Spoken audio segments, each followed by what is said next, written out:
मेरा नाम ओम प्रकाश साहू है और मैं फाउंडर हूँ पानी कंपनी का।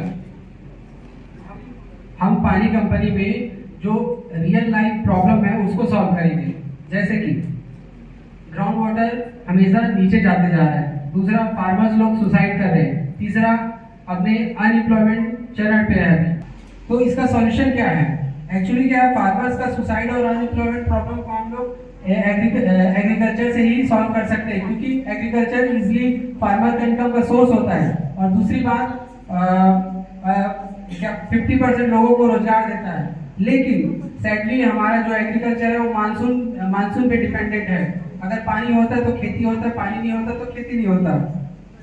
दूसरी बात, और ये खेती ही रोजगार देता है। 120 दिन का जो खेती होता है वो 40 दिन का रोजगार देता है, ठीक है। लेकिन गर्मी में क्या होता है, 99% खेत खाली होते हैं।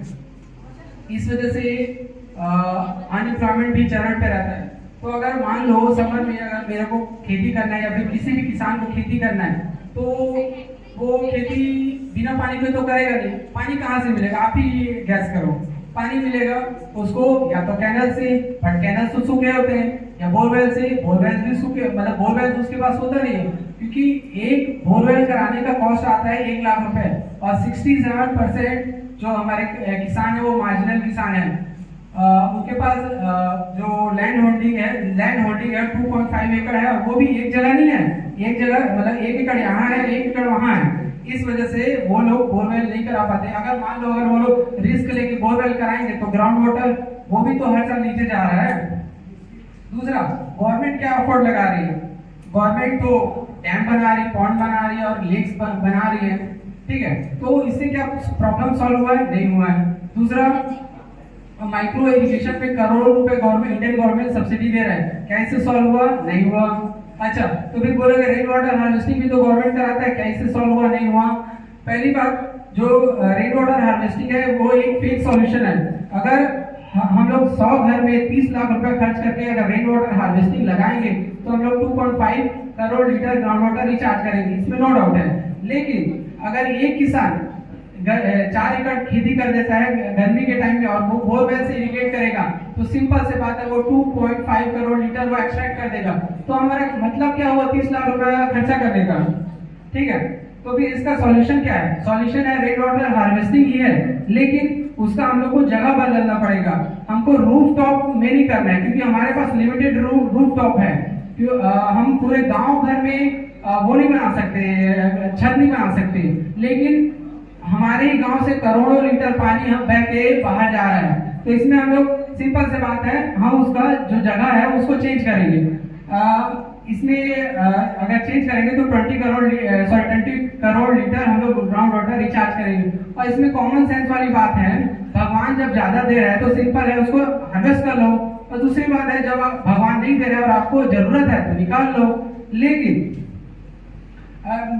मैं इसलिए बोल रहा हूँ क्योंकि हम लोग कैनल इरिगेशन को हमेशा मतलब कम यूज कर रहे हैं पहले से, तो वो तो पानी वेस्ट होगा, उससे अच्छा रिचार्ज करो। दूसरी बात, ट्यूबवेल हार्वेस्टिंग, हम लोग ट्यूबवेल में हम लोग डिपेंडेंसी बढ़ते जा रहे हैं, उसके वजह से ये ग्राउंड वाटर प्रॉब्लम आएगा, ठीक है। तो और ये 10 साल का रिपोर्ट है, हमने 61% ग्राउंड वाटर तो खपा दिया है। और दूसरा, इसमें 90% हम लोग खेती में यूज किए हैं, ठीक है। अब हम देखते हैं फार्मर्स का वाटर क्राइसिस को सॉल्व करने के लिए फार्मर्स को 365 डेज पानी देने के लिए और अनएम्प्लॉयमेंट प्रॉब्लम को सॉल्व करने के लिए हम लोग पानी कंपनी स्टार्ट कर रहे हैं, जिसमें हम लोग लेकिन आप लोग को लगेगा कि हम इसको कमर्शियलाइज कैसे करेंगे। हमने 20 करोड़ लीटर पानी नीचे तो डाल दिया, अब इसको उठा के बेचेंगे हम लोग, ठीक है। इसमें हम लोग पानी नहीं बेचेंगे, हम इसमें सर्विसेज बेचेंगे। इसमें हम लोग क्या करेंगे, 20 ईयर का कॉन्ट्रैक्ट करेंगे फार्मर्स के ग्रुप के साथ। इसमें सिंपल सा ये रहेगा, 10-10 एकड़ के खेत वाले किसानों के मतलब 10 एकड़ खेत का समूह हम लोग बनाएंगे। और इसमें ये रहेगा कि एक यूनिट में हमारा दो ग्रुप रहेगा, ठीक है। बेनिफिट क्या होगा, मे भी आप लोगों को लग सकता है। बेनिफिट एक ग्रुप को मिलेगा कि हम 400 फीट का बोर हम करा के देंगे, मशीन फिट करके देंगे, इलेक्ट्रिसिटी फिट करके देंगे, और आपको पर्सनल वर्कर देंगे। प्लस इलेक्ट्रिसिटी अगर खराब हुआ तो 10 मिनट में बनाएंगे, मोटर चोरी हुआ तो हम नया लगा के देंगे। दूसरा, और अगर मान लो मोटर खराब हुआ तो हम नया मतलब रिपेयर करके मेंटेनेंस करके देंगे।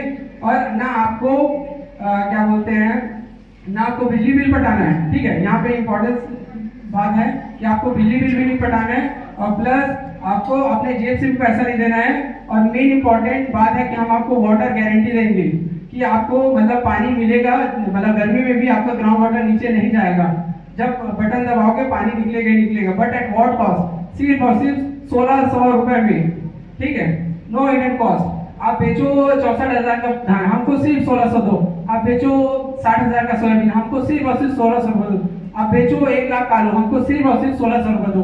बट 1600 रुपए पर crop, annual cost will be 5,000 rupees per एकड़। एंड वाटर, इसमें आप लोग का वाटर सेफ्टी का थोड़ा एक कंसर्न आ रहा होगा, तो हम लोग डीओ टेस्ट करेंगे, कैलिफॉर्म टेस्ट करेंगे, प्लस अदर टेस्ट करेंगे। और जब ये पूरा सेफ्टी पैरामीटर्स अगर रीच करते हैं, अगर सब सेफ रहा, तो हम लोग रिचार्ज करेंगे। और दूसरी बात, आप बोलोगे फ्लड में कैसे हुआ, कैसे करोगे आप? फ्लड में तो गंदा पानी आता है, तो फिर हम लोग जैसे फ्लड आने का अगर सिचुएशन होता है, तो हम सिंपल से बात है अपने जितने भी हार्वेस्टिंग यूनिट्स हैं उसको ब्लॉक कर देंगे। और दूसरा, आप यूनिट इकोनॉमिक्स देखते हैं कि कितना खर्चा आता है। एक यूनिट में हम लोग दो ट्यूबवेल्स होता है और 3 बोरवेल हार्वेस्टिंग होता है। इसका कॉस्ट आता है 4 लाख रुपीज। ठीक है, और we have payback period of 10 years and yearly EMI of 68,000 rupees, and but the annual revenue from the one unit is 1 lakh rupees. After deducting all the expenses, we are still in a profit of 18,000 rupees. But देखिए, हम during loan period हम लोग 18,000 रुपये पर profit होगा हर साल एक unit से। But what about non loan period? इसमें हम लोग 75,000 रुपीज मतलब प्रॉफिट रहेगा एक यूनिट से। ठीक है, और हम ज्यादा दूर का नहीं सोच रहे हैं, हम तो जिस दिन खोदेंगे उसी दिन पैसा कमाएंगे। जैसे हम लोग इसमें कमर्शियल लेवल में करेंगे तो हम क्या है, जो बोर खोदने वाला जो मशीन होता है उसको ही खरीद लेंगे, उससे बोर करेंगे, तो एक यूनिट को खोदने में 30,000 का हम लोग का प्रॉफिट आएगा। ठीक है, अच्छा, इंपॉर्टेंस है हम लोग का कंपनी का। अगर मान लो मेरा कंपनी ग्रो हो जाता है तो इसमें इंडिया का क्या फायदा होगा? ठीक है, तो अगर हम लोग ग्रो किए तो 0 फार्मर सुसाइड होगा। दूसरी बात, फार्मर्स को वाटर क्राइसिस सॉल्व होगा। तीसरी बात कि उनको हरदम पानी मिलेगा, तो वो 3 क्रॉप करेंगे तो उनका इनकम 3x हो जाएगा, फार्मर्स का इनकम ट्रिपल होगा। फिर उसके बाद जब खेती होगा तो रोजगार होगा। फिर उसके बाद जो खेती का जो प्रोडक्ट है, जो प्रोक्योर होगा, उसको रखने के लिए वेयर हाउसेस लगेंगे। फिर वहां से स्व सहायता समूह वाले जो दीदी लोग रहते हैं, वेयर हाउस बना के पैसा कमाएंगे। फिर उसके बाद उसको वैल्यू एडिशन करेंगे, फिर पैसा बनाएगा। फिर उसको ट्रांसपोर्ट करेंगे, फिर पैसा बनेगा। फिर उसको एक्सपोर्ट करेंगे, फिर पैसा वहां से एक्सपोर्ट से पैसा आएगा। तो आप ये समझिए कि पानी इंडियन इकोनॉमी का रीढ़ का हड्डी होगा। जिस प्रकार ईस्ट इंडिया कंपनी की वजह से अपना यूनाइटेड किंगडम ग्रो हुआ था, उसी प्रकार पानी कंपनी की वजह से हमारा इंडिया एक सुपर पावर बनेगा। Thank you.